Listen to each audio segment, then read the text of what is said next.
Good morning. I'm Linda Yu, and I'm delighted to be your moderator this morning for the UNIDO's fourth donor meeting. It is with absolute pleasure that I'm able to be here to welcome you to this meeting. We will now watch a short introductory video, followed by remarks from Mr. Li Yong, the Director General of UNIDO.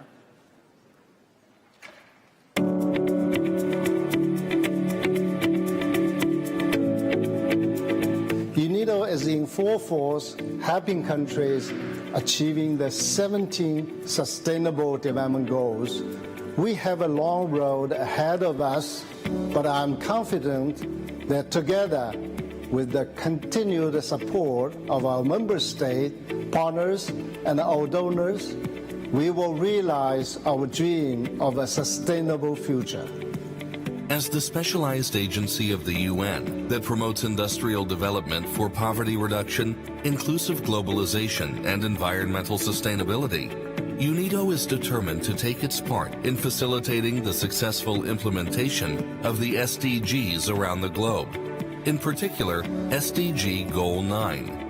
Build resilient infrastructure, promote inclusive and sustainable industrialization, and foster innovation. At UNIDO, we acknowledge that the strong partnerships we have built are essential for achieving these aspirations. Therefore, this fourth donor meeting will highlight some of the main contributors to UNIDO's work, as well as their role and involvement with the organization towards the achievement of the objectives of the 2030 Agenda for Sustainable Development. Japan has remained the largest governmental contributor to technical cooperation programs and projects over the last 5 years. The partnership focuses on shared key priorities of the 2030 Agenda. A dozen projects are ongoing in the field of humanitarian development nexus or human security for societies faced with difficulties in a humanitarian context. In the field of clean energy, in 2017, a program on geothermal power generation has been launched, which enhances the infrastructure of African countries through quality technologies. Japan and UNIDO successfully cooperate in accelerating African development, including through the TICAD process.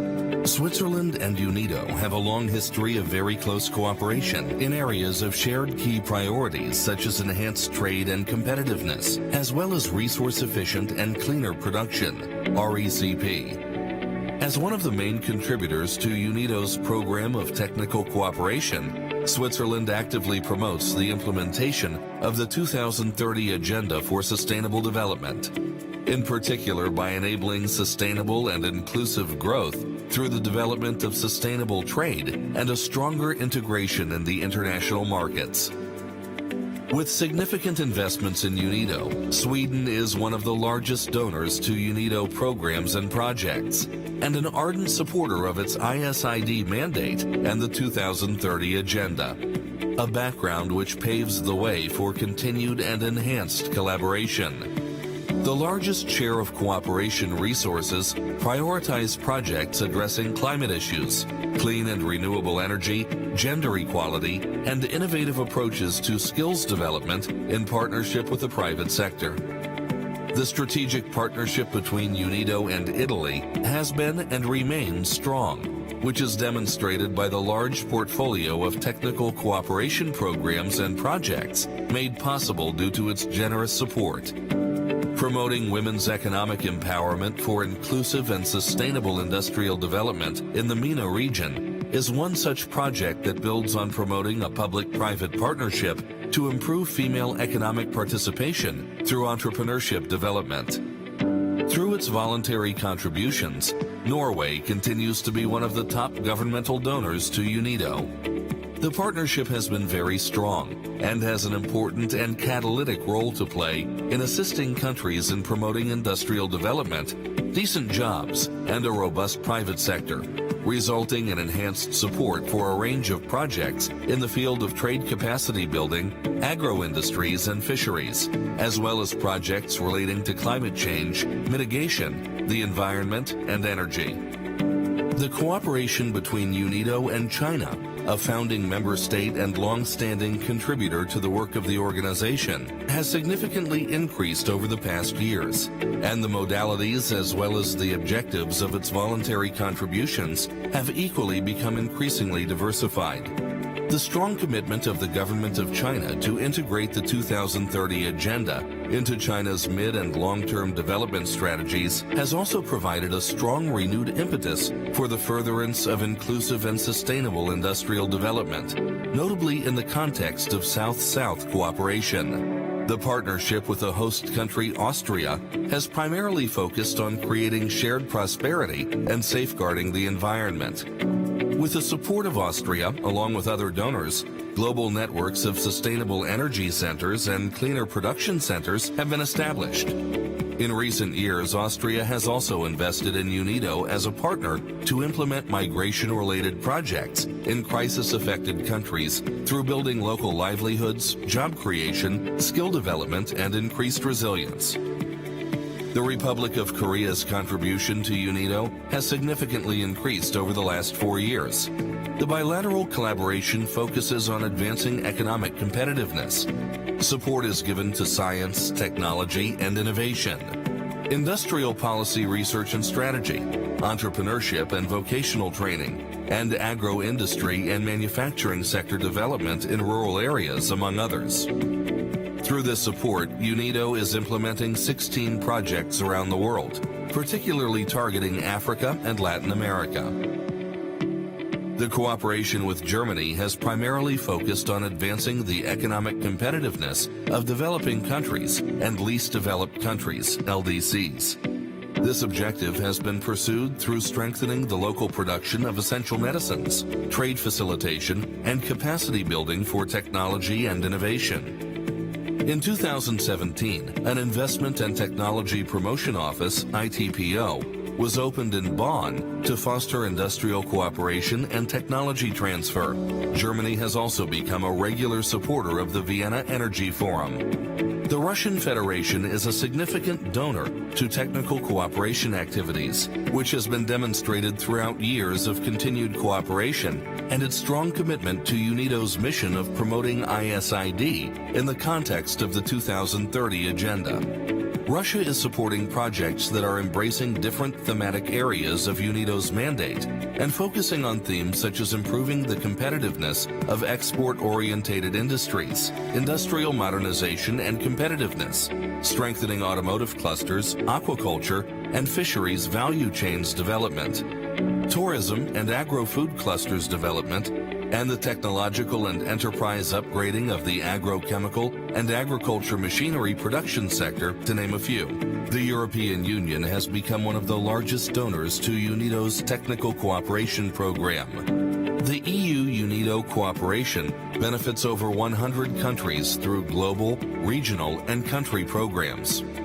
Firstly, it fosters regional economic integration, private sector development, and aid for trade. Secondly, it reinforces the resilience and prosperity of people, creates opportunities in countries of origin, and adds value to local products.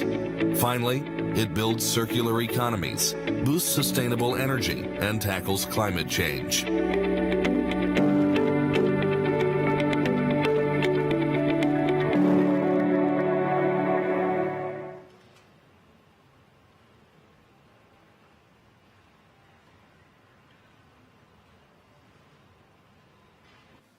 And now let's have our introductory welcome remarks from Mr. Lee Yong, Director General of UNIDO.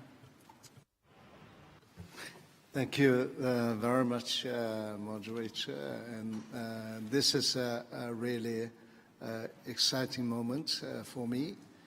I really welcome colleagues, friends to join us for this fourth donors meeting. It is a great pleasure to introducing some of the remarks to all of you as the opening of this important event. We are facing increasing challenges, as we all know, including the rising inequality, climate change, environmental degradation, food, energy, security, uneven access to regional international trade. These challenges affect both developing countries, developing countries in particular. Now more than never, the inclusive and sustainable industrialization as SDG Goal 9, we understand it's crucial to respond to these challenges in front of us. As a multilateral approach, as our own experience shows, is key to achieve this inclusive, sustainable industrialization. This is a key. And today's meeting serves several purposes, colleague friends. The most immediate being to provide with you, our partners based in Vienna or visiting from capital with tangible results, tangible programs, tangible examples of UNIDO's work and the impact achieved, which demonstrate the value we provide for the money you invest in our project.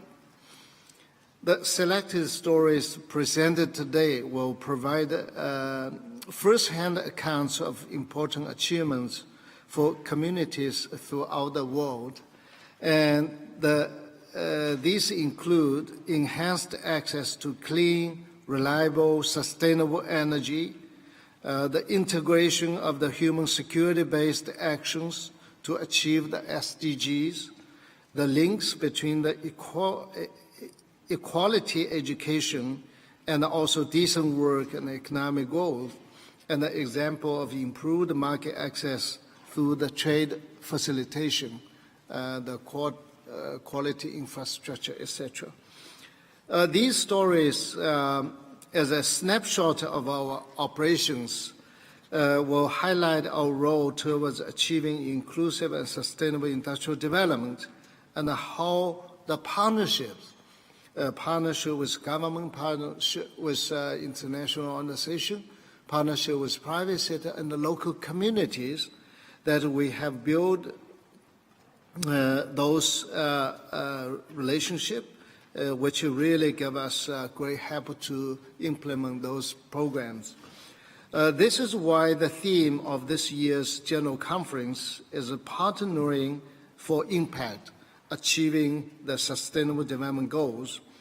Another important purpose of today's meeting is, of course, to demonstrate UNIDO's appreciation to the donor community with our real performance, real results. And the demand for our services has increased steadily over recent years, and the numerous demands, increasing demand, represent a kind of need for economic transformation, economic development. We are immensely grateful to our member states, donors, and our partners for actively renewing their commitment to UNIDO, and by backing this commitment with financial resources. We understand this is a precious revenue, money from the donor countries' contribution and their people's contribution. Let me emphasize that UNIDO's gratitude is directed at both our member states through their assessed contribution to a regular budget and to the various contributors, donors and partners who provide support through a voluntary contribution to our activities.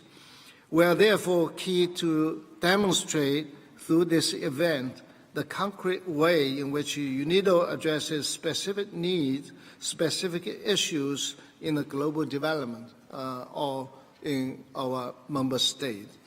These stories show our work also reflect our donors' trust in UNIDO as a reliable implementing partner to achieve shared prosperity and shared the objectives in line with the 2030 agenda. Excellencies, distinguished guests, Inclusive and sustainable industrial development is rightly seen as an effective vehicle to create a decent job, build an equitable society, and protect environment and foster appropriate structural transformation. By highlighting the interconnected nature of the SDG, today's story will touch on a number of goals covering poverty reduction, energy, climate, and many other areas. UNIDO contributes to the Sustainable Development Goals through the actions to improve the competitiveness of enterprises, to mobilize investment, and to facilitate access to appropriate technologies for developing middle-income countries. We also support the development of local productive activities and their capacities, and the promotion of quality and the standards, as well as the upgrading and the restructuring the industrial enterprises and the industrial sector.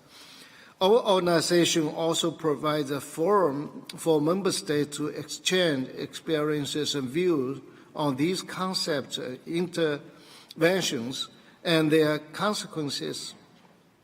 Our related policy advice is based on our own research and expertise, and incorporates experience gained through the implementation in the field in our member state. However, no single organization or country can achieve inclusive and sustainable industrialization in its own. A slogan used during the 50th anniversary celebration last year, we still remember, together for a sustainable future. And this has continued to drive us at UNIDO as we work to transform economies and create opportunities through the industrial development. To address the challenges of our time, UNIDO is constantly looking to build strong partnerships that is crucial and critical for financial and non-financial resources mobilization, and thus for realizing our aspiration.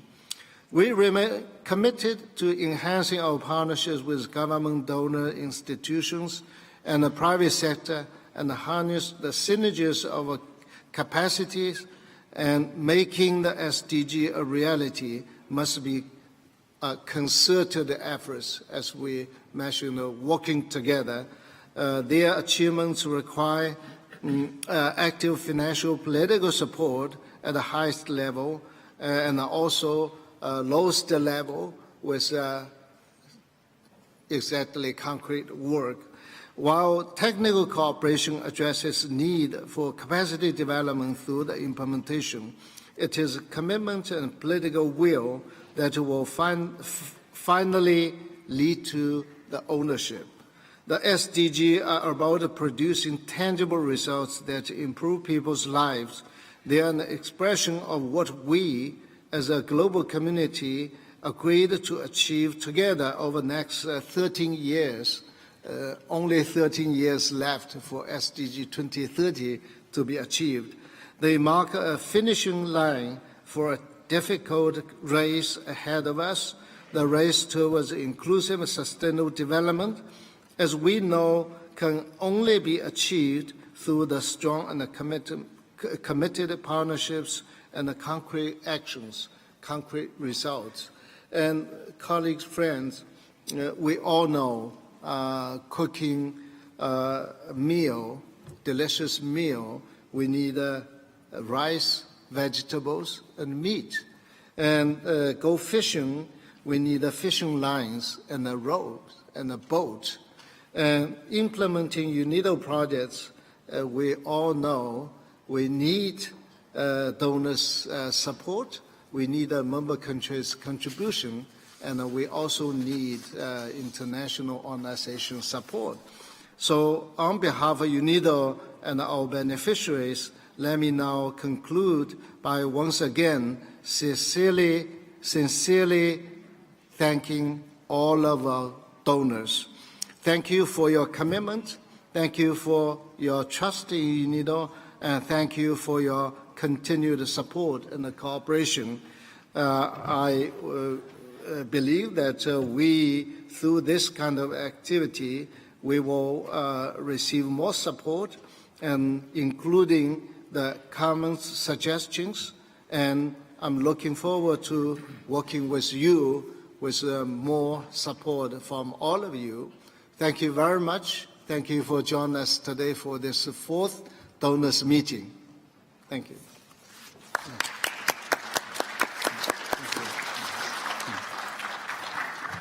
Thank you, Director General, for those very thoughtful comments highlighting the important role that UNIDO plays in helping all nations to achieve the very important Sustainable Development Goals. So thank you. Thank you all very much indeed for your efforts on this front. We will now watch a short video to introduce Panel 1 on the Japan-UNIDO partnership, fostering technology transfer towards achieving those SDGs.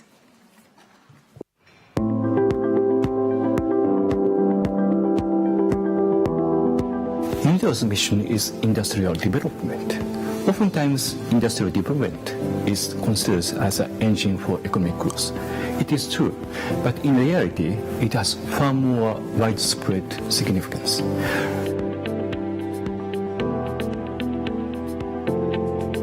Since the outbreak of the Syrian crisis, more than 1 million refugees have come to Lebanon, meaning an increase of population of over 20%. This, in turn, creates huge pressure on the labor market. One of the most affected areas is the northern part of Lebanon. The furniture sector, being one of the main industrial sectors of the north, has been particularly touched by socio-economic instability. The furniture industry in Lebanon lacks in market-based carpentry skills. One part of the project is to assist the sector by enhancing the capacities of local carpenters through the development of vocational trainings in a state-of-the-art center that the project helped to upgrade. المنهج بيستند على إنتاج 3 نماذج مختلفة من الأساس، وبيركز على استعمال الخشب المسيف لصناعة الخزاين، واستعمال المكانات والآلات الحديثة لصناعة المقاعد، واستعمال القشرة للديكور. مصنع الخشب المطور من اليونيدو هو سبب فرح وفخر إلنا، لأنه نحن شايفينه فتحة أمل لأهالي منطقة الشمال، ومآمنين إنه فرصة مهمة لهم لتعزيز إمكانياتهم. The project also supported small and medium-sized enterprises with machinery, helping them to overcome the challenges they face, namely the lack of innovation in the manufacturing process. Their machinery is often outdated, which is an additional reason for not being able to upgrade their production. النجارة هي حرفة حلوة كتير عنا، وهي من تراث الشمال، وفي عنا فن وأضواء كتير عنا بالقطاع. It is very much needed to provide support to people for consolidating their livelihood. It is particularly needed for those who are the most vulnerable in the societies, such as women and youth, in the host community and among refugees. This is what UNIDO is doing in providing vocational training and support for revitalization for furniture industry in Lebanon, and Japan support this project. This kind of undertaking is very much in line with the idea of human security, which is one of the pillars of Japan's development assistance. And Japan is committed to support UNIDO, what we call humanitarian development nexus, in order to deal with these serious challenges of the world. UNIDO, in collaboration with the Ministry of Economy, Trade and Industry of Japan, launched the LSET program to promote low-carbon technology transfer and institutional capacity building for mini-grid solutions, while catalyzing productive activities in developing countries and economies in transition. So far, we have introduced an innovative ultra-low-head micro-hydropower photovoltaic ULH MHPPV hybrid-based mini-grid solution in Fentala, Ethiopia, as a sustainable rural electrification solution. Infrastructure to electrify 110 households and 1 elementary school has been provided. An agro-processing plant is currently in the design stage by the local government to link the ULH MHPPV hybrid installation to productive use. In October 2017, UNIDO, together with the Ministry of Energy, Mines and Sustainable Development and the Moroccan Agency for Sustainable Energy, MARSEN, launched a demonstration project of the vanadium flow battery VFB technology, an innovative battery energy storage system BESS for renewables for grid and mini-grid environments, complementing the already installed CPV at Ouarzazate, Morocco. Through identifying a local supply chain in Morocco, this demo project could serve as a stepping stone for dissemination to other African countries. Successful technology transfer is enabled by the continuous and strengthened cooperation between UNIDO and its partners, fostering sustainable social, economic and environmental development through technical cooperation.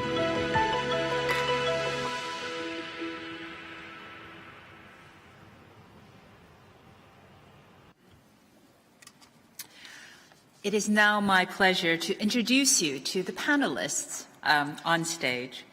Mr. Satoshi Kurimoto, he's the Director of the Technical Cooperation Division of the Ministry of Economy, Trade and Industry in Japan. Mr. Shefarol Fayisa Baucha, Vice President for Research and Technology Transfer at the Adama Science and Technology University in Ethiopia. It is also a pleasure to welcome Mr. Mitsuhiro Wada, First Secretary at the Embassy of Japan in Lebanon, and Ms. Miguel Daif Makari, who is a student at the Lebanese University in Zaharta. In this first panel, we will hear about 2 technology transfer projects funded by the government of Japan that are fostering technology transfer towards achieving the Sustainable Development Goals. The Low Carbon, Low Emission Clean Energy Technology Transfer Program, LCET, is the first, and the second is the Furniture Project. Our first overarching question sheds light on the importance of technology transfers to meet the energy demands and priorities in developing countries and economies in transition.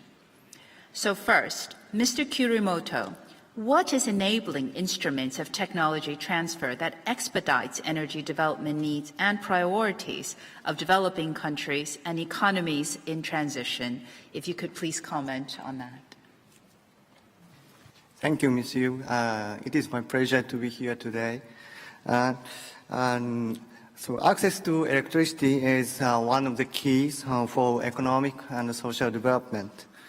For electricity through power grid, so investment on power plant and grid, and also capacity building for utilities is required first.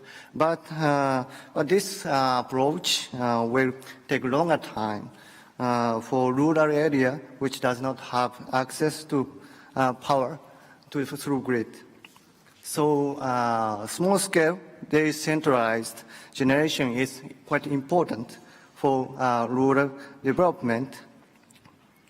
We already have technologies which is efficient and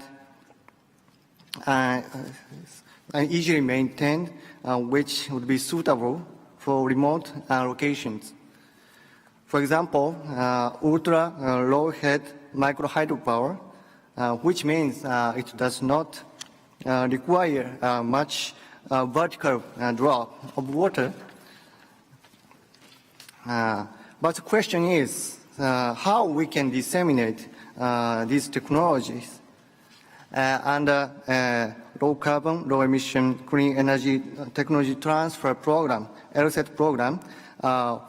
We have active participation of central government, academia, and local authorities and communities at site by utilizing UNIDO's strong partnership with African countries. By piloting advanced technologies in developing countries, we can create showcases of successful examples of grid power and productive use in the community. For this purpose, it is important that the technology is accepted by local communities, and they actually participate in the project.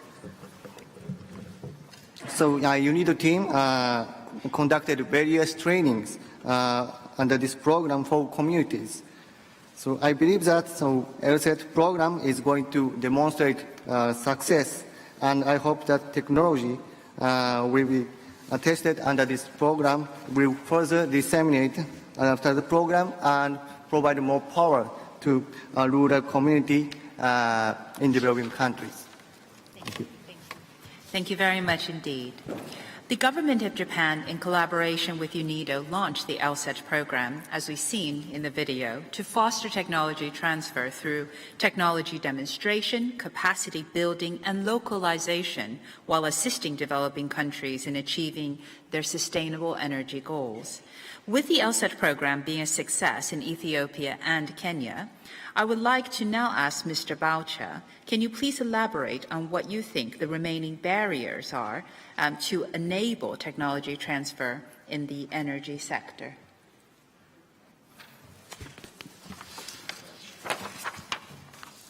Good afternoon all. I would like to thank the moderator, UNIDO and the donors to be here. My name is Shifarao. I am from Adama Science and Technology University, Ethiopia. As it may be known, the continent Africa, most of the African countries have a good resource for energy. But on the other hand, again, African countries are poor in sustainable and reliable energy. I think this is because of lack of appropriate technologies. The main challenges in technology transfer, I think, are mainly of two. One is the cost of appropriate technologies, and the other is the capacity building, the capacity to search, adopt appropriate technologies to the needy communities. That's why we are still, some areas, especially in Ethiopia, have no electricity. Lack of electricity has many implications. I think I can pick one, which is to have clean drinking water. So therefore, for this, we need technology to be adopted, localized to the needy communities in this area.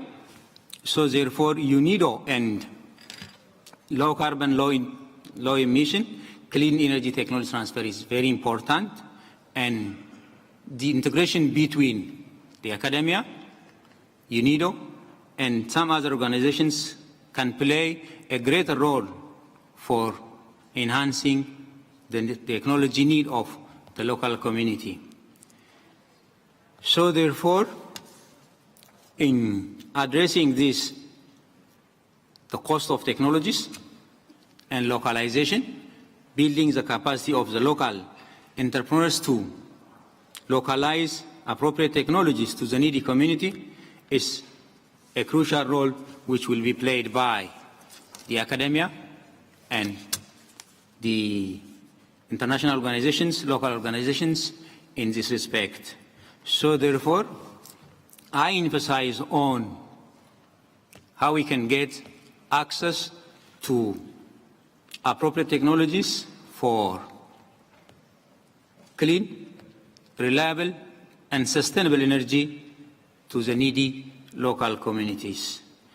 Then the role of these three institutions, especially academia, the donors, and UNIDO, can play a greater role to overcome these challenges. Thank you.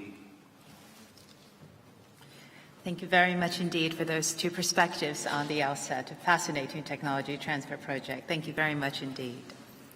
I want to talk about the second one now. The Ministry of Foreign Affairs of Japan actively supports countries and regions that face humanitarian crises in Africa and the Middle East through promoting human security and strengthening the humanitarian development nexus approach.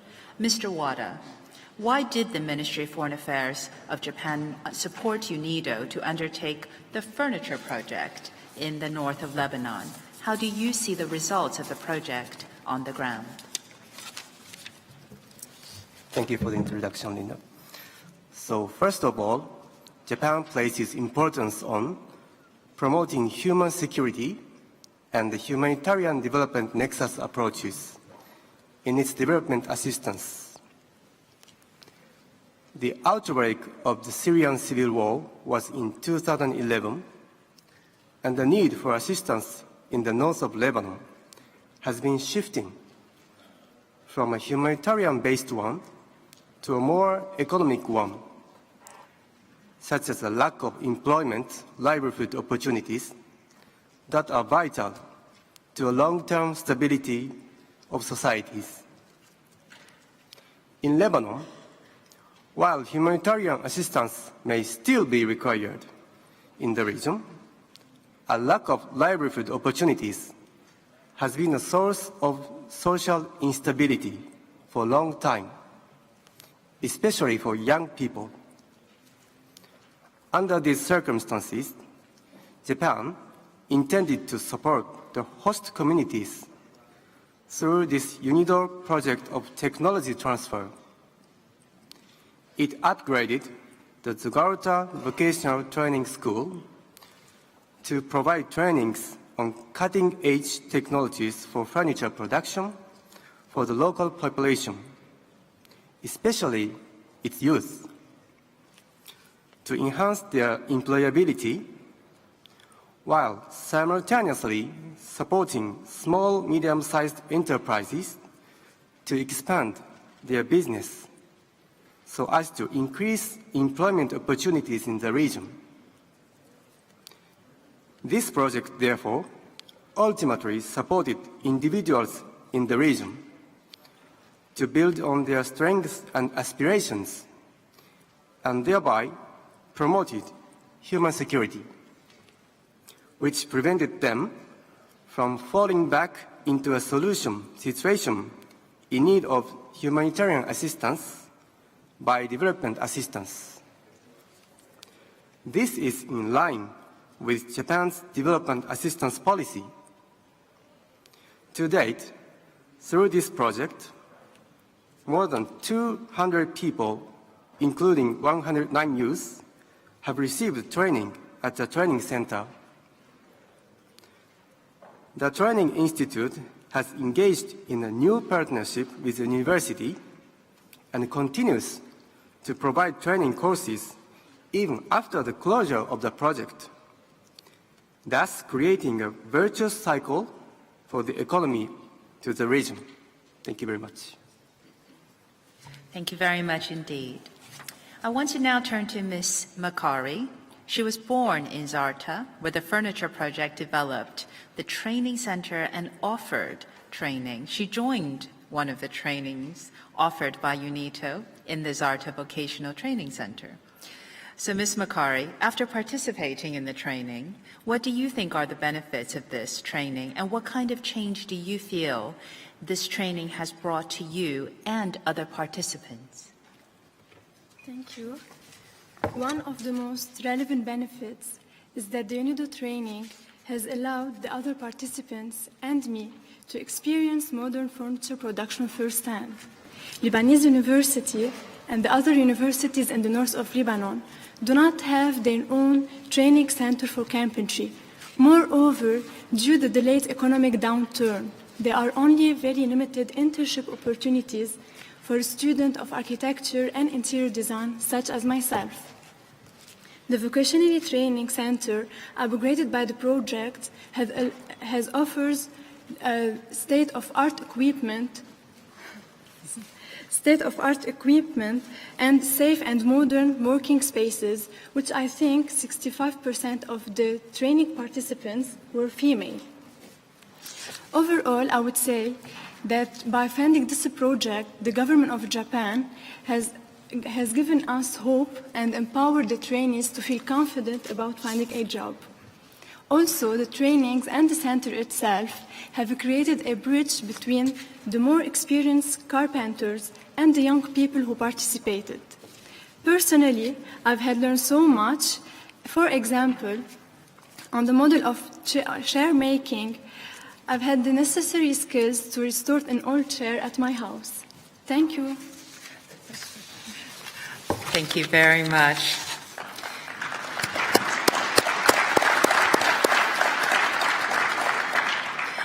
Through this panel today, we've learned how the LSET program is promoting technology transfer, including capacity building on the one hand, and how the furniture project is contributing to strengthening socioeconomic stability in the north of Lebanon on the other hand.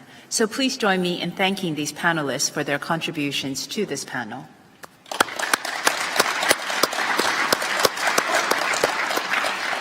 And you can find all the materials related to the donor meeting on UNIDO's website at unido.org/DM4, including a satisfaction questionnaire, panel videos, and the donor meeting brochure reflecting voluntary contributions made between 2012 and 2016. I would now like to kindly ask the panelists from panel 2 to make their way to the stage. While we wait, you will be shown an introductory video for their panel on Stronger in Partnership, Sweden and Finland supporting industrial skills development.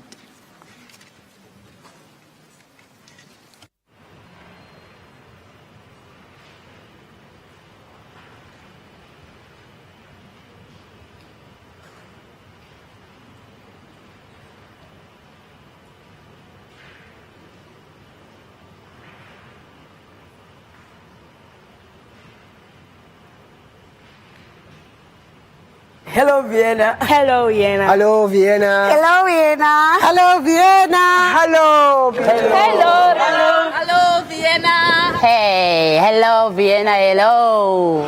Hello Vienna. From South Africa. Southern Africa Development Community Forestry Skills Project, SADC Forest, provides efficient, market-orientated vocational training systems in Africa. This knowledge and best practices are shared through the Learning and Knowledge Development Facility, LKDF. SADC Forest Project is one of 9 currently ongoing Learning and Knowledge Development Facility projects. Working with the private sector through public-private development partnerships, the facility supports the establishments and upgrading of local industrial training academies, helping to meet the labour market's increasing demand for skilled employees, ultimately contributing to inclusive and sustainable industrial development.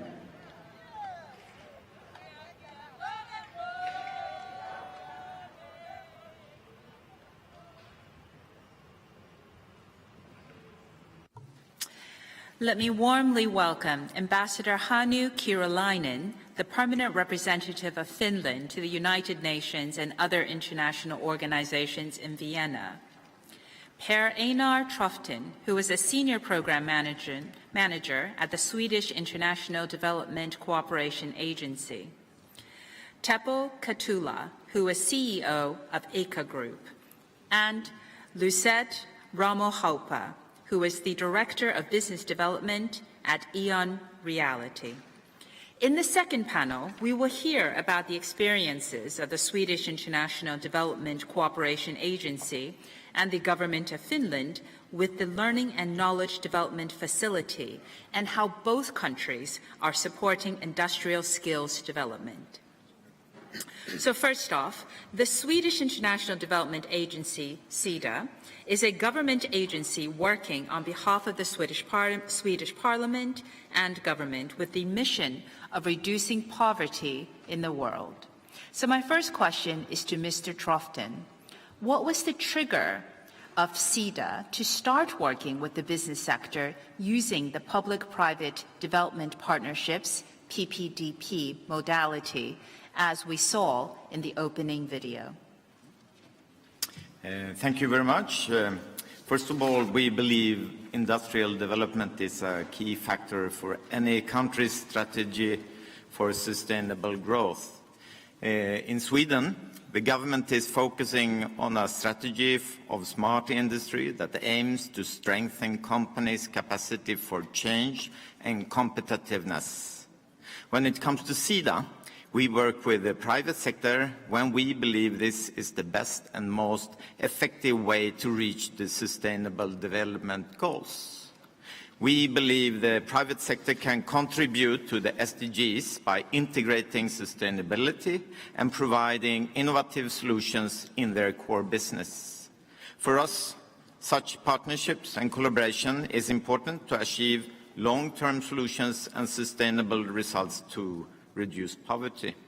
So for us, it was quite a natural choice to join hands with UNIDO's work on public-private development partnerships. Thank you.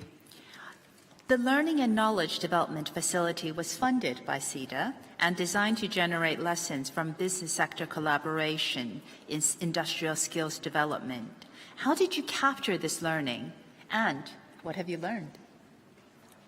Yeah, thank you for that little bit tricky question. It's a bit subjective, but I will give you with my insights, both organizational and personal. Through UNIDO's work on vocational training, we have learned that the training provided in collaboration with the private sector increases employability since the supply is matching the demand. UNIDO experience on this is based upon data from real work going on in developing countries in collaboration with the private sector and the government. And that's really what makes the difference. It becomes, in a sense, reality-based knowledge. So I would say that's the advantages. When it comes to what we could possibly do better, this work must indeed be scaled up in order to make a difference. So it would be great if UNIDO could use this so-called reality-based knowledge to generate a normative effect as well. And I truly believe this knowledge would not have materialized if we did not partner with the private sector. Thank you. Thank you very much. Now let's turn to Finland. Development policy of the government of Finland is an important part of the country's foreign and security policy.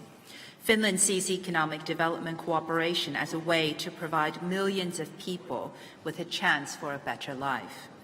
So, Ambassador Kyriläinen, what were the triggers for Finland, firstly, to combine development and business sector partnerships, and secondly, to join the Learning and Knowledge Development Facility?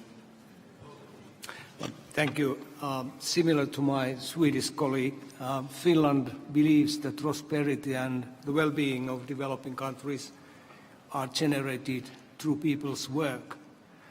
And trade is the vehicle which creates decent jobs and reduces poverty, which in turn reduces aid dependency.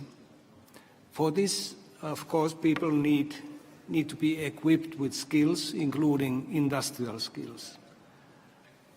Finland has a long history in forestry and very good performance in education, and these two aspects were combined in the business partnership project on forestry skills in South Africa. Regarding the Learning and Knowledge Development Facility, Finland was interested in it in order to be able to network, use a common monitoring framework, and exchange lessons learned with other development agencies, business sector and industrial skills providers. Instead of starting from scratch, the Learning and Knowledge Development Facility provided us a ready-made model which was used in our business sector partnership project. Thank you. Can I just follow up and ask, what has surprised you the most in working in partnership with the business sector? Well, it has been surprising to realize how difficult it is to mobilize the business sector to participate in such a project. For this, I would encourage UNIDO to keep on communicating opportunities that it has to offer the business sector, whether procurement or partnerships, and on a regular basis, so as not to lose the voice of industry in the organization's work. In terms of positive surprise, it was interesting to see how modern the fourth industrial revolution technology was that was used in teaching forestry skills. Thank you very much. I want to turn now to AICA Group. It specializes in enabling the technology-driven environment for business and the industry and participated in the SADC forestry project by providing mechanical wood industry solutions, namely for wood drying and waste-to-energy components. Mr. Katula, Ambassador Kirulainen said it was difficult to get the business sector involved in the project. What was the trigger for AICA Group to participate? Good afternoon, everyone. I come from AICA Group, which is actually a group of experts in various fields. We tend to call it ourselves as AnyTech, and we are in this program. We have especially come in with forestry, mechanical forestry, and renewable energies.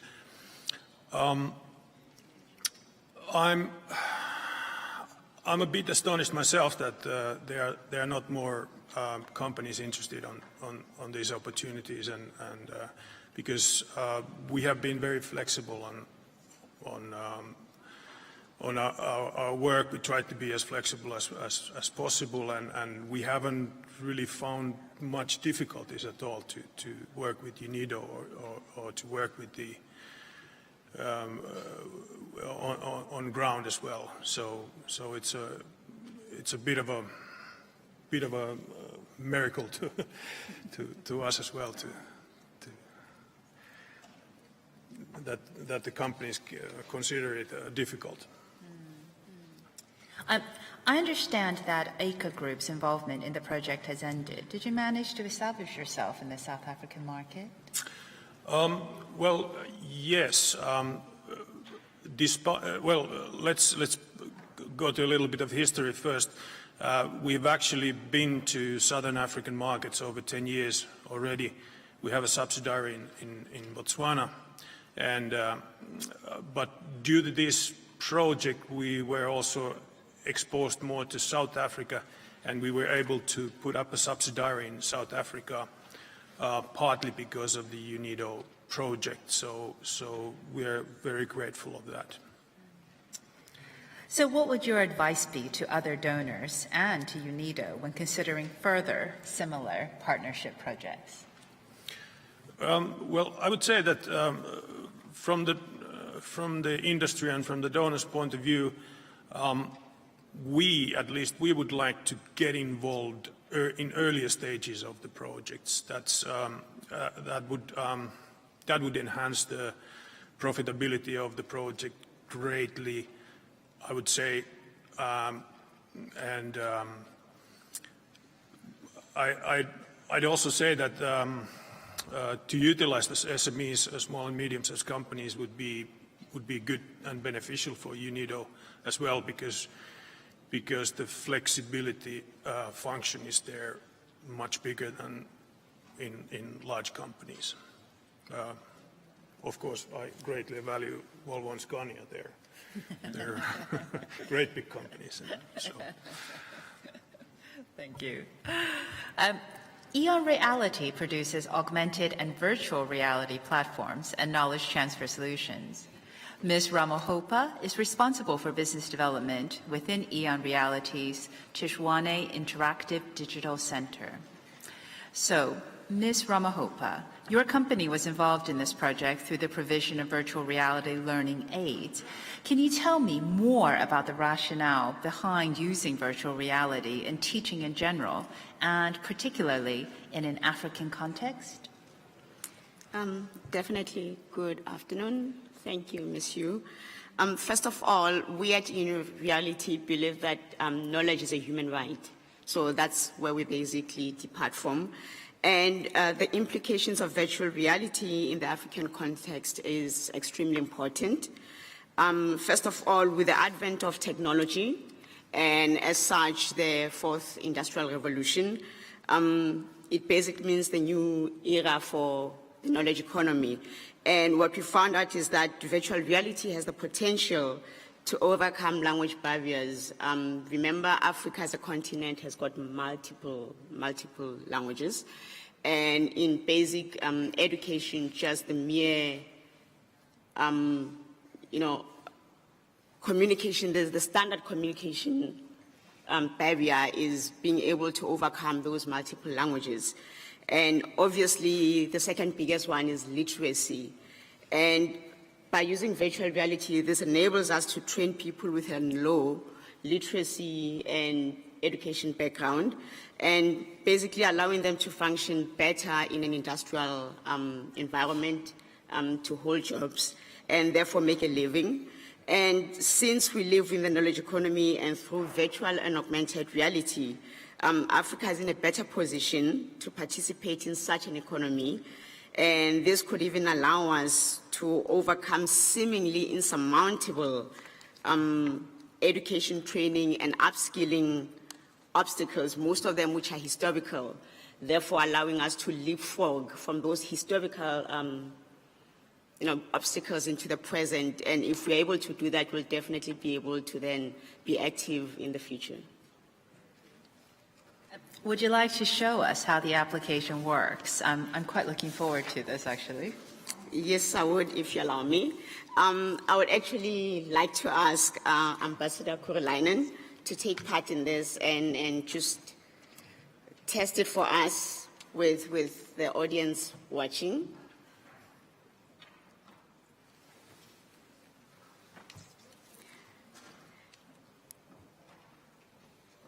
I will talk you through this. Basically, the application allows the ambassador to be able to select a log wherein he can zoom in, he can rotate it, and he can actually even identify if it's got any defects. And once he's done that, the cutting grid is enabled at the bottom right. And once he's gone through that, it gives him an option of selecting grids that he needs to cut the log with based on where he see the defects. Each grid has got 3 options and 3 frames. And once that is done, then there's a saw blade at the bottom left, which can be activated. And voila, you can actually see a finished Kara sawmill being used. And in this case, obviously, it's set in a sunny South African background and not a cold background. And once the log is done, the cutting is done, he can actually then investigate the output of his choice based on the grid that he chose. Thank you. Impressive. Thank you so much. Ambassador Kurilainen, I've been told that you've actually worked on a real Kara sawmill before. How does this app compare with the real thing? Well, let's say this is pretty much more advanced technology, and while I was working as a young man by the sawmill, the assessment was done visually, and of course the results were not as optimal as this kind of technology and software allows. But I still take some pride of that working and of the fact that I still have all my fingers left after working at the sawmill. Thank you. Yes, I might prefer the virtual reality version.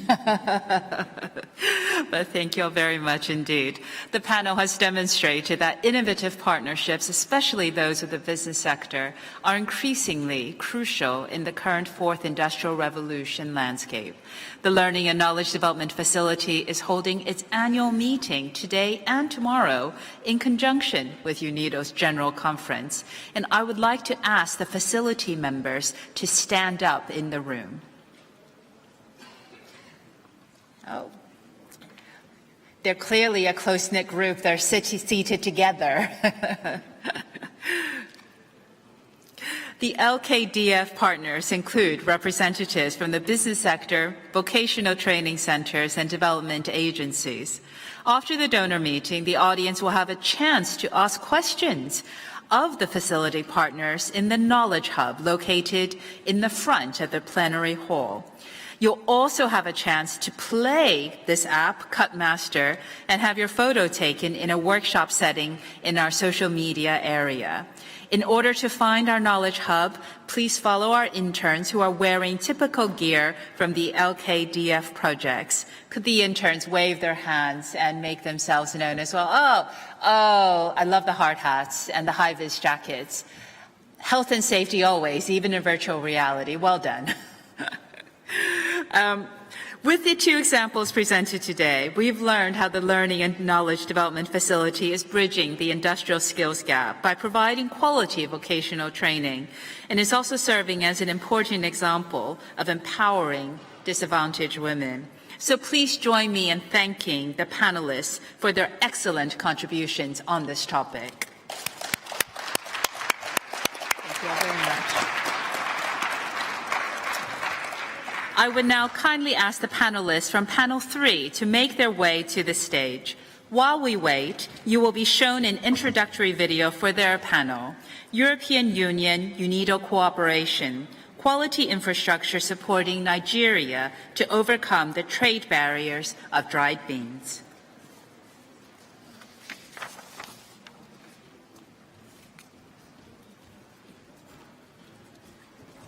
Beans are an important source of protein and one of the most consumed foods in Nigeria.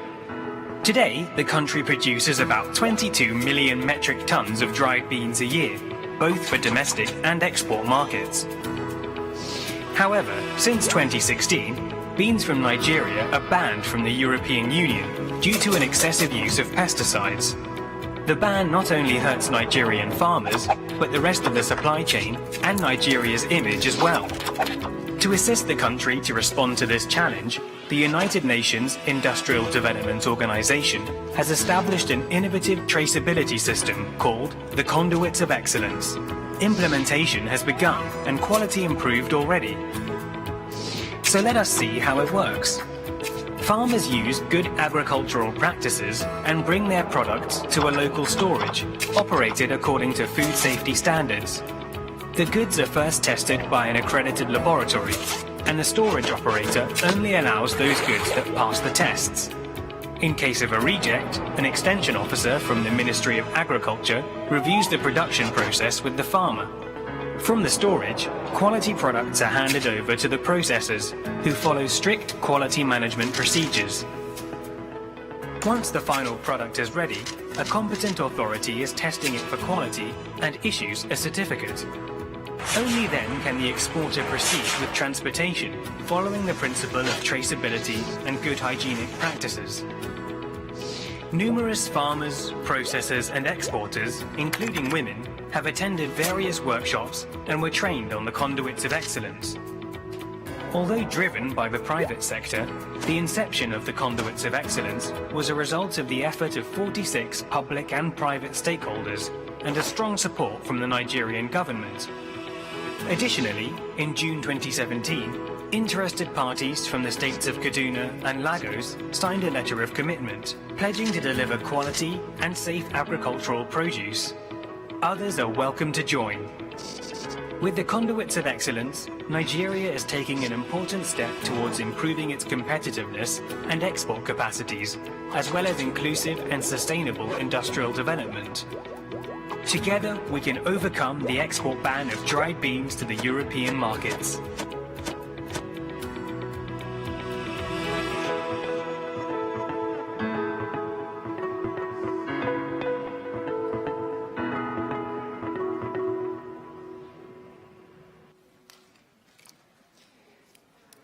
Some of those dried beans have made it into the European Union. They're actually on the table here if anyone would like to take a look. Let me warmly welcome this final panel of the morning.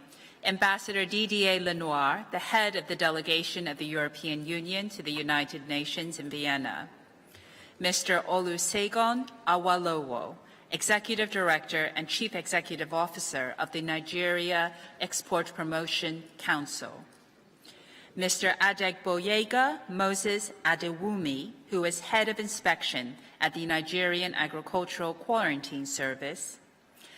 Ms. Abembola Alawodi, Proprietor and Managing Director of Rob Ventures Limited, and Mr. Ozigis Abdu Salam, Deputy Director of the National Agricultural, Food and Drugs Administration Council of Nigeria.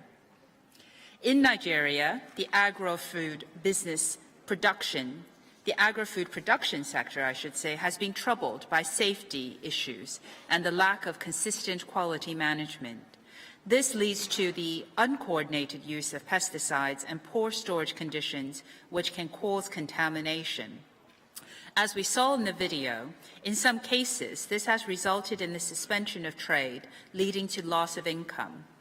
This also compromises the reputation of Nigeria as a reliable trade partner. With the financial support of the European Union, UNIDO has been assisting the Nigerian government and Nigerian enterprises since 2013 through the National Quality Infrastructure Project to comply with market requirements and international conformity standards. In the context of this project, an innovative supply chain coordination method, the Conduits of Excellence, has been developed, which supports farmers, food processors, and exporters in unlocking key markets and the resulting economic benefits. It is a work in progress. However, the results so far and the feedback received from stakeholders have all been very positive.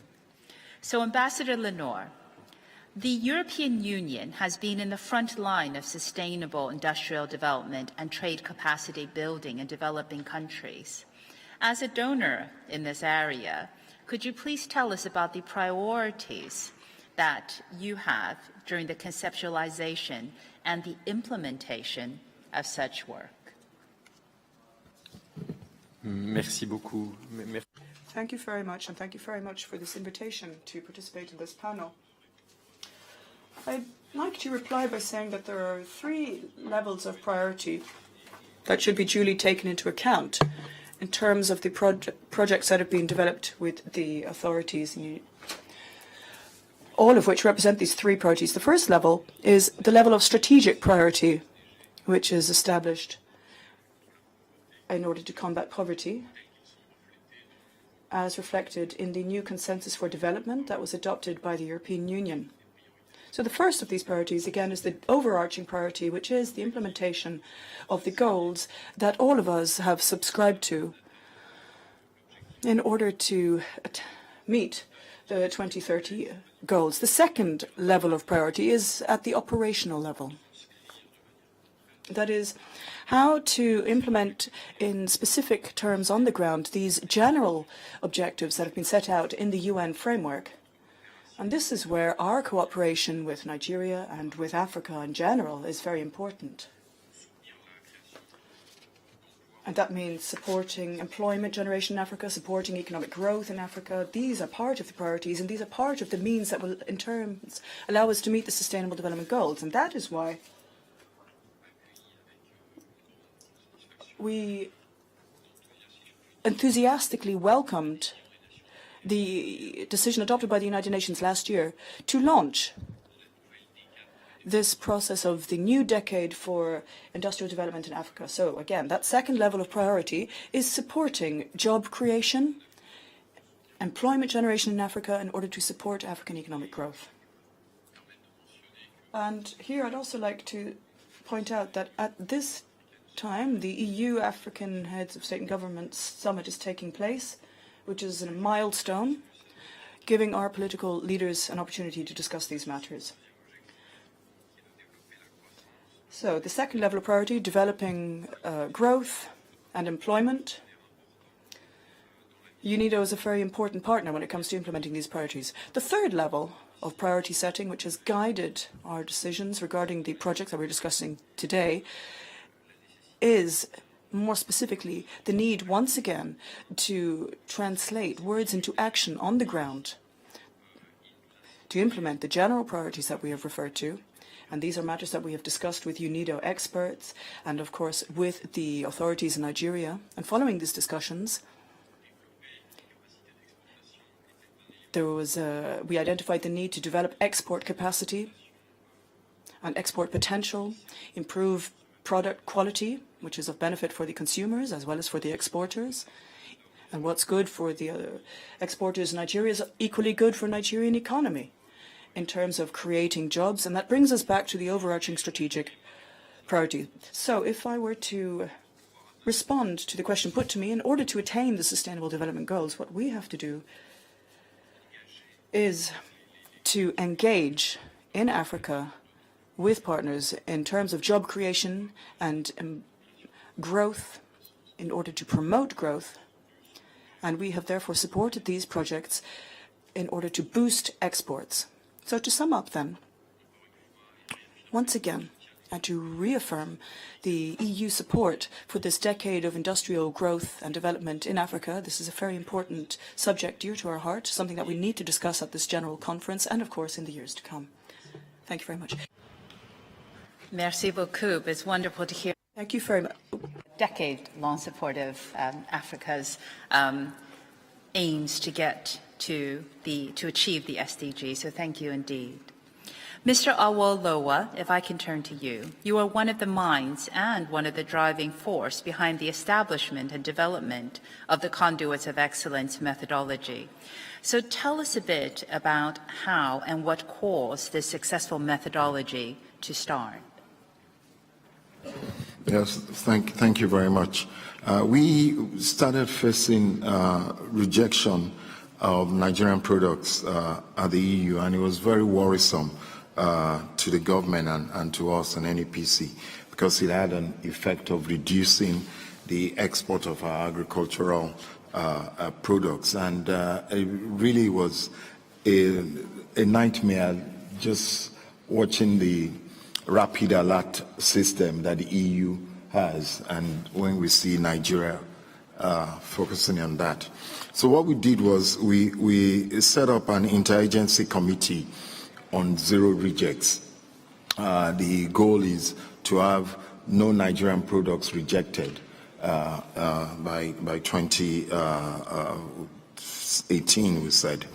Now, it comprised of 21 public and private sector organizations, and they produced a report on the way forward.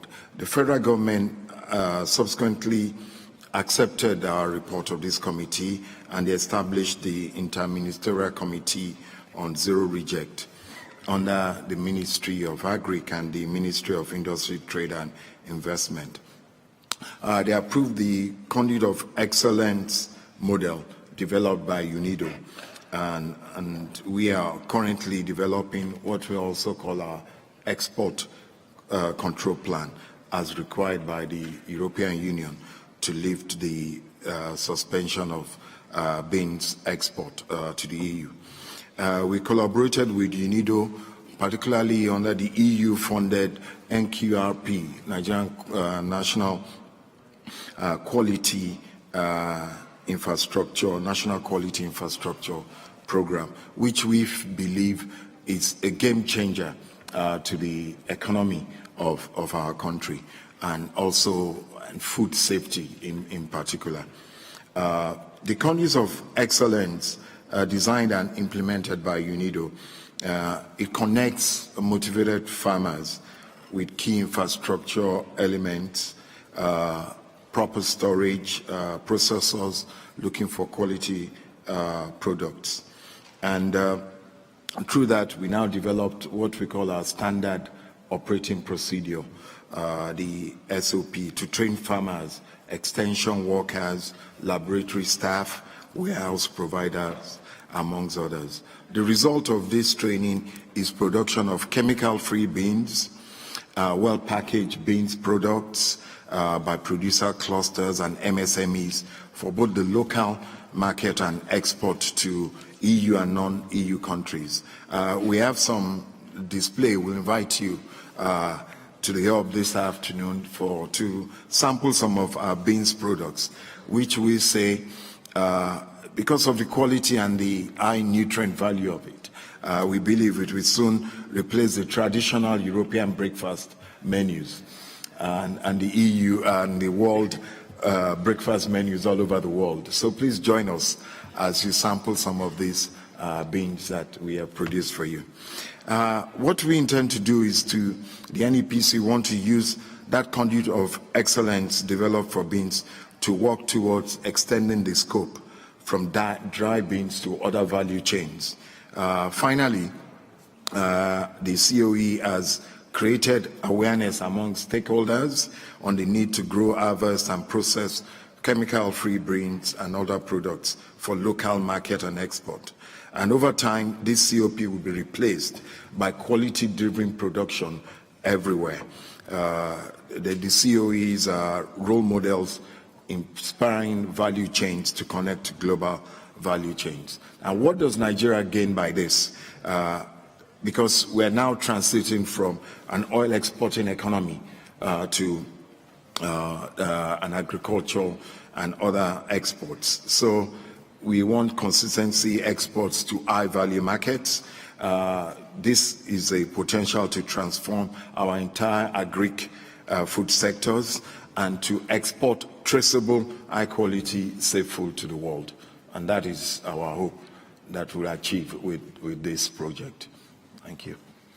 Thank you very much. I personally love beans, and I'm sure you're right, it is more nutritious, but it's going to take a lot to dislodge some breakfast favorites. But I certainly applaud the effort. Thank you.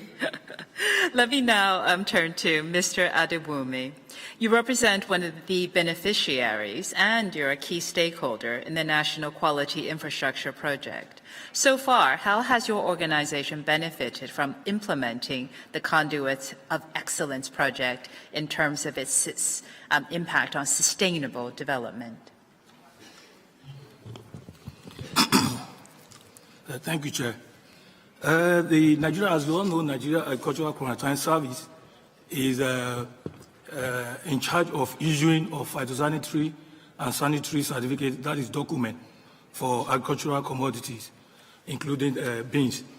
In this area, Nigeria Agricultural Quarantine Service participation and role in quality infrastructure in general, and in this particular project, cannot be overemphasized.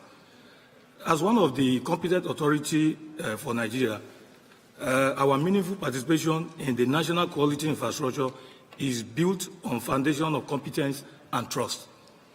NAC strives to carry out all of its work in accordance with international rules and norms, keeping pace with the international requirements and later developments which are very important to this project. For us to make use of this standard to achieve in the cultivation and the certification of beans and other commodity, we were able to achieve this through the training of our staff in carrying out tests. And also we've acquired equipment in carrying out tests on the pest residue one and the quantification of mycotoxin in agricultural crops. And also we look at the area of good agricultural practices. As we all know, if you are trying to look at base everything on quantification and detecting of pesticide residue without going to the grassroots about how are the farmers doing this, we were able to achieve greatly on maybe sensitizing and creating awareness to the farmers in the use of pesticide, and at the same time including the system approach, that is using integrated pest management, so that the sole use of pesticide will be reduced. If we are able to do this during the active growth of these crops, then we'll be able to reduce one, the pesticide residue. Two, we'll be able to reduce the pest infestation and infection of the insect of the microorganism, which always cause the mycotoxin through the secondary metabolite.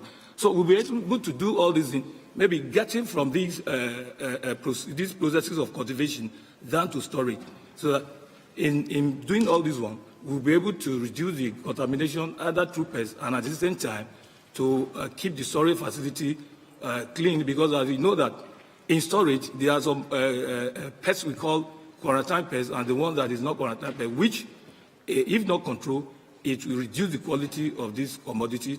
And not on these beans alone, we'll be able to use this procedure on some other commodities, so that at the same time, the system approach used on commodity farmers will not apply only chemical. You can apply some other botanicals. You can at then use the cultural practices in controlling most of these pests and reducing contamination. We'll be able to achieve greatly by all these activities of NAQS in helping the farmers to produce quality beans for export. Thank you. Thank you. Thank you very much indeed. Indeed, that is a nice point. It can certainly be extended beyond one commodity, beans. Let's take a look at the latest milestone of the project. In June of this year, in Kaduna and Lagos, 167 stakeholders signed landmark letters of commitment, pledging to deliver quality and safe agricultural produce. For Nigerian industrialists, this results in a solid foundation towards a commitment to international standards on quality and health safety. Ms. Alawode, your food processing company is involved in the conduits of excellence. Can you tell us about the importance you attach to this methodology? Thank you, Linda. It's a privilege and an honor to be here today. I'd like to say thank you to the director of UNIDO, Mr. Young. Thank you for inviting me here. But I also would like to say a special thank you to the donor, Monsieur Lenoir. Merci beaucoup. That's the French I know. Rabi Ventures Limited is a beneficiary of the NQIP, but also there are other businesses who are members of the Conduit of Excellence that I echo their voice today in saying thank you. One of the key outcomes of this project, which is a major milestone and success story for us, is the coordination of our supply chain. The project has introduced food traceability, which was very difficult for me as a private sector participant to deploy on my own. It had also created access to government agency, putting everybody on one table to discuss the reject problem we have. Without the project, I may not have had the capacity to bring everybody to sit and discuss the challenges. It has also created opportunity for knowledge transfer because there is a huge collaboration between the businesses. We have a network of people who are processing beans and other products, and we are using the methodology, integrating it into our already HACCP and GIP processes, understanding the international benchmark, EU requirements to be able to provide food safety. And what does that now require from us? Require from the audience that I'm speaking today? Access to market. Monsieur Lenoir talked about job creation. We are the people creating the job, because if we have access to market, then the capacity will be expanded, and then there will be growth, because each factory with 5 or 10 jobs, and there are millions of people processing and packaging in Nigeria. We will expand the work that we have done today through the chain reaction. Most of the people who benefited from the project are women. 80% of the people who are processing beans today, we have come to find out from the evaluation of the profile of the business, are either women wholly owned or majority of the shareholders are women. And each of these businesses actually process more than one product. There has been a slow transition of the SOP into other products that we process and package. I will say thank you to UNIDO, but I will also say the next step then is to expose us to people who are looking for good quality product from Nigeria, because we have the capacity to also increase the industrial capacity of the businesses that are involved in the National Quality Infrastructure Project. As a business, I have increased the due diligence work that I do from the experience that I have gained from the UNIDO SOP. The MSMEs that are involved have various challenges, as we know. We have limitation in financial capacity because we are outpriced in the financial market. So as the next step, I am hoping that UNIDO is going to encourage Monsieur Lenoir to start the next step, which not only is to encourage people to give us access to market. We're not ready to beg for money, but we're looking for partners who will buy from us, because access to market is already access to funding.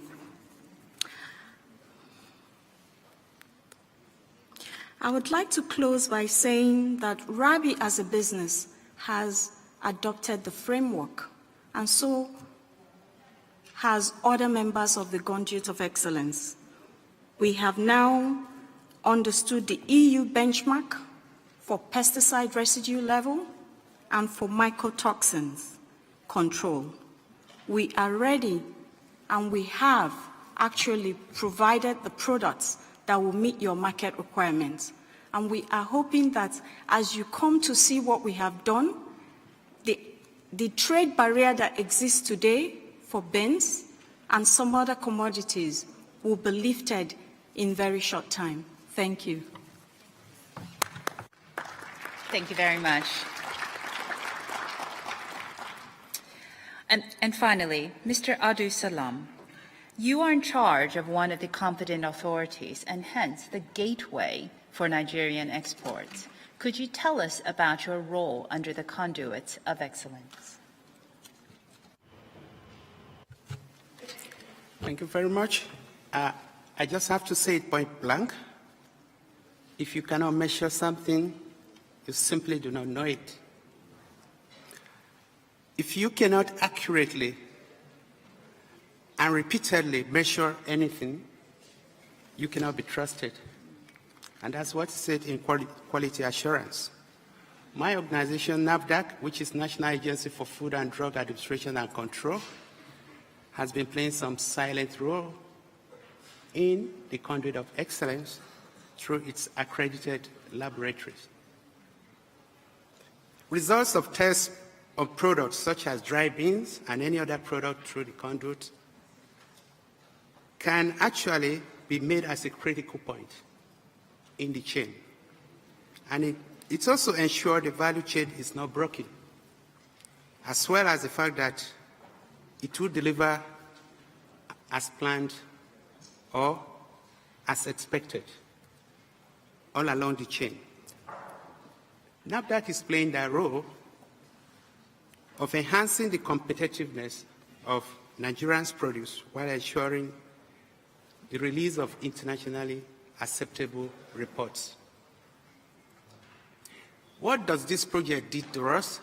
Of course, we've had contact with other EUs in terms of finished product, but for produce from on this conduit, it helps us to accomplish one goal, one mission, and that's open up to new vista of an important thing, which is international cooperation. Cooperation with laboratories and research institutes like Rickelt in the Netherlands.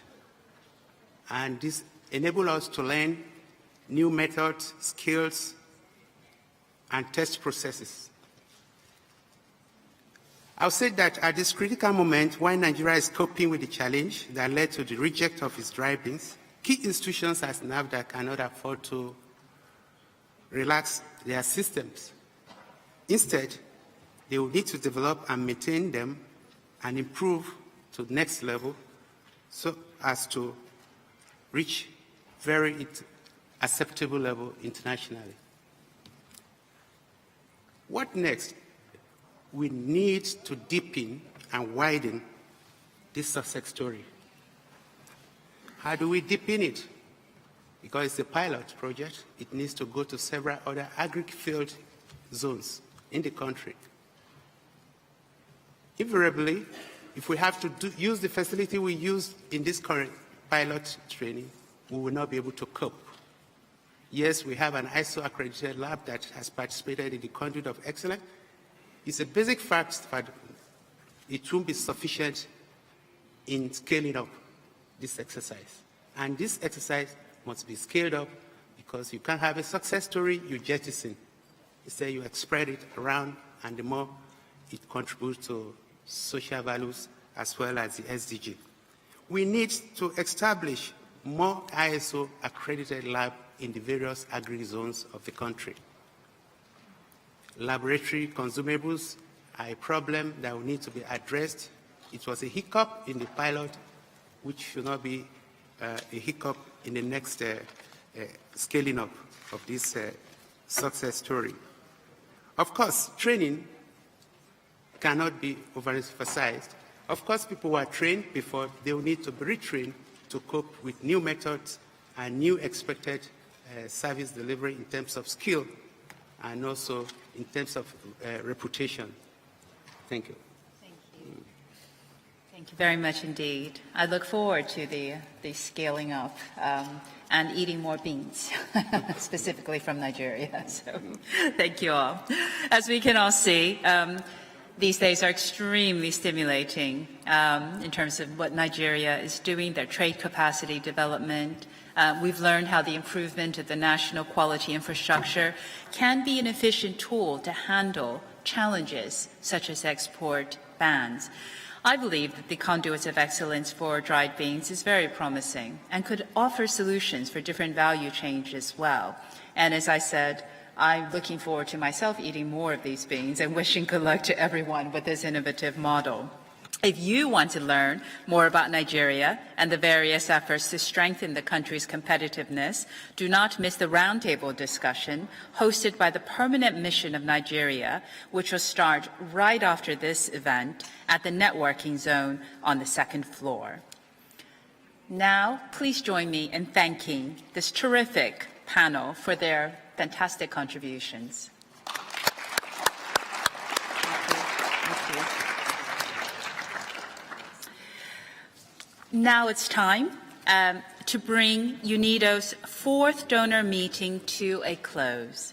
Please join me in welcoming to the stage Mr. Hiroshi Kuniyoshi.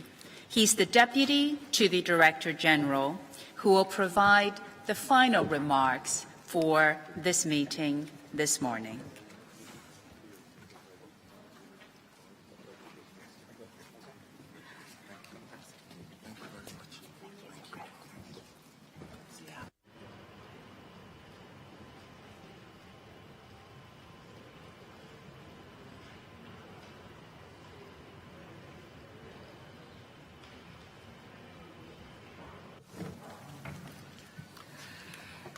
Thank you, Madam Moderator. Excellencies, distinguished guests, ladies and gentlemen, I hope you have enjoyed our fruitful discussion today. Please allow me a few brief remarks before we conclude this meeting. First of all, I'd like to thank the panelists for sharing their experiences with us and for the interesting discussions you have provided us with today. Second, I'd like to thank you, Linda Yu, for your excellent moderation and contribution to the success of this donor meeting. Let me also reiterate our sincere gratitude to the participants at this 4th donor meeting, representing the full spectrum of our donors, beneficiaries, private sector partners, and member states. Throughout the meeting today, we sought to provide an insight into what UNIDO does on the ground for inclusive and sustainable industrial development and our contributions to the SDGs. We also sought to highlight the contribution of UNIDO's donors and the testimonies of beneficiaries. Please keep in mind that the success stories presented today are by no means exhaustive and do not cover the full range of the services that we provide.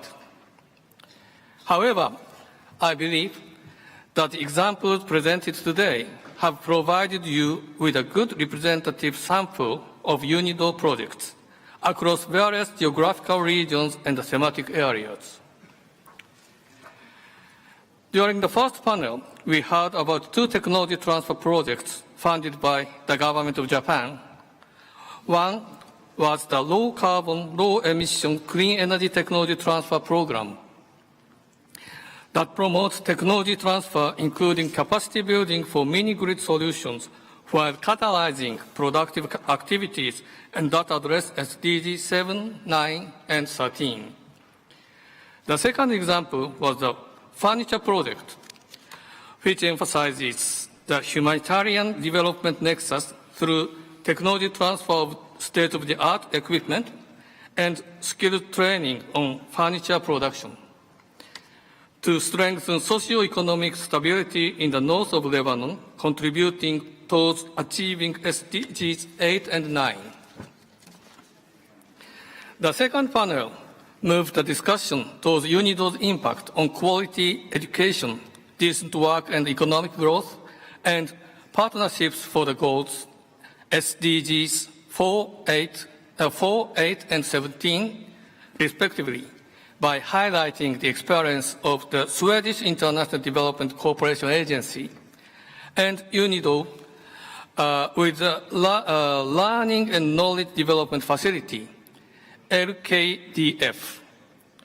I'm pleased to hear that the LKDF is doing well in bridging the industrial skills gap by providing quality vocational training.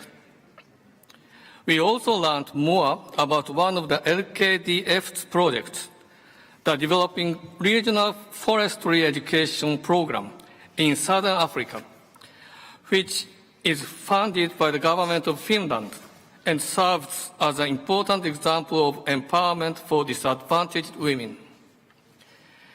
The third panel showcased how the EU UNIDO Quality Infrastructure Project is strengthening Nigeria's quality culture and facilitates trade development with the ultimate aim to improve the country's competitiveness and export capacities. I think two key messages that we should take home from today's discussion are partnership and adaptability. From the side of the beneficiaries, partnership between government and regional institutions and partnership between public and private entities are essential to exploit full advantages of the project. From the side of the donor and the implementer, adaptability and flexibility are necessary to be able to provide adequate and timely responses to the latest developments of the international markets. Thanks to this initiative, Nigeria is getting closer to the lifting of the export ban on dried beans and also contributes to the implementation of Sustainable Development Goals, particularly 8, 12, and 17. Excellencies, ladies and gentlemen, I hope our presentations today shed light on UNIDO's projects on the ground and demonstrated our utmost commitment to enhancing our partnerships with governments, donor institutions, and the private sector at the policy and strategy levels, as well as the project level. Making the SDGs a reality must be a concerted effort, while technical cooperation addresses the need for capacity development through implementation. It is commitment and political will that will finally lead to ownership. The SDGs are about producing tangible results that improve people's lives, and a truly sustainable development can only be achieved through partnerships, through us all working together for a better future.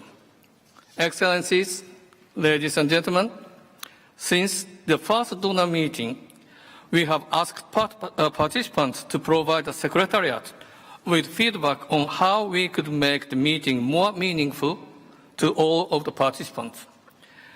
We are committed to continuously improve the donor meeting format by reflecting your suggestions that we receive through the questionnaire. The questionnaire is available online and through the UNIDO Events app. We would highly appreciate your feedback so that we can continue to improve for you. I hope you found the fourth donor meeting useful for our way forward towards continued and strengthened cooperation, leading us to a better future for all. Let me conclude by once again expressing my gratitude to all the participants panelists, and moderator. Special thanks also go to the UNIDO and UNOF staff for their great contributions to the success of this meeting. Thank you very much.